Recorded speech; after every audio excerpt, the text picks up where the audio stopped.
ফিলিস্তিনি ভাই বোনদের সাথে তিনি সংহতি প্রকাশ করেছেন, ঠিক কিনা?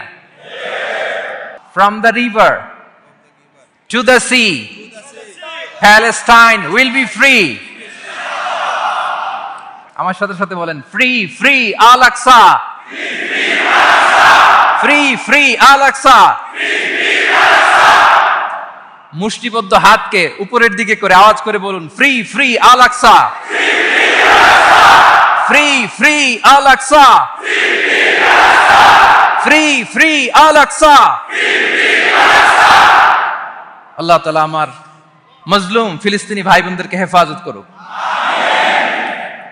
আমাদের সেই প্রাচীন কেবলা মসজিদুল আকসাকে আল্লাহ তাআলা হেফাজত করুক। জালিমদের হাত থেকে, দখলদারদের হাত থেকে এই পবিত্র ভূমিকে আল্লাহ তাআলা মুক্ত করুক। আওয়াজ করে সবাই পড়ুন আমিন। সুবহানাল্লাহ। আপনাদের সাউথ আফ্রিকা দেখে তো আমি অবাক। প্রাকৃতিক সৌন্দর্যের লীলাভূমি, পুরো দক্ষিণ আফ্রিকাটাই যেন একটা সাফারি পার্ক। আলহামদুলিল্লাহ, চমৎকার দেশ, চমৎকার, অসাধারণ।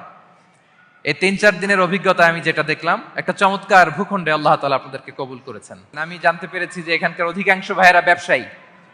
আলহামদুলিল্লাহ। ওয়া হাল্লাল্লাহুল বাইআ ওয়া হাররামার রিবা। আল্লাহ ব্যবসাকে হালাল করেছেন, সুদকে করেছেন হারাম। সুদের সাথে মুসলমানের কোনো সম্পর্ক নাই।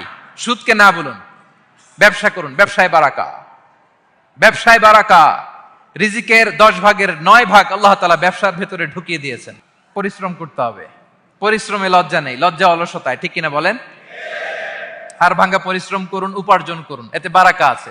এই যে ব্যবসা করে আপনারা বাংলাদেশের টাকা পাঠাচ্ছেন, আমার দেশের অর্থনীতির চাকা সচল থাকছে আপনাদের পাঠানো টাকায়, আপনাদের রেমিটেন্সের টাকায়। You are the remittance fighter. আমরা পেয়েছি ফ্রিডম ফাইটার, আর আপনারা হচ্ছেন রেমিটেন্স ফাইটার। লিগ্যাল চ্যানেলে এই টাকাগুলো পাঠাবেন ইনশাআল্লাহ, বলেন যাতে করে আমাদের প্রিয় মাতৃভূমি বাংলাদেশের অর্থনীতি আরো চাঙ্গা থাকে। এত ঝড় ঝাপটার পরেও আমাদের বাংলাদেশের অর্থনীতি কিন্তু নিচে নামে নাই।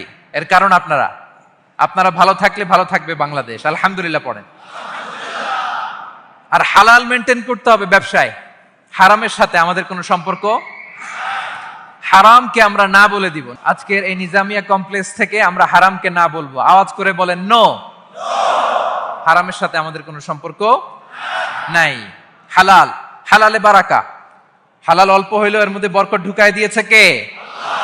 বিষ্ণু ইসা ইসলাম বলেন, যেই দেহ হারাম খেয়ে বড় হয় ওই দেহ আল্লাহর জান্নাতে যাবে না। লা ইয়াদখুলুল জান্নাতা জাসাদুন গুযিয়া বিল হারাম। হারাম খেয়ে বর্ধিষ্ণু দেহ আল্লাহর জান্নাতে ঢুকবে না। মক্কাতুল মুকাররমাতে এক লোক কাবা তাওয়াফ করতেছে আর ইয়া রব, ইয়া রব বলে আল্লাহর কাছে দোয়া করতেছে। সাহাবারা তো অবাক, এই লোকের দোয়া তো আজকে কবুল হয়ে যাবে, এত আজকের সব সওয়াব নিয়ে যাবে। বিষ্ণু ইসা ইসলাম বললেন, ওয়া মাতআমুহু হারাম। তার ইয়া রব, ইয়া রব আর চোখের পানি দেখে তোমরা অবাক হয়েছো, কিন্তু ও যা খায় এটা হারাম খায়। ওয়া মাশরাবুহু হারাম, যা পান করে হারাম।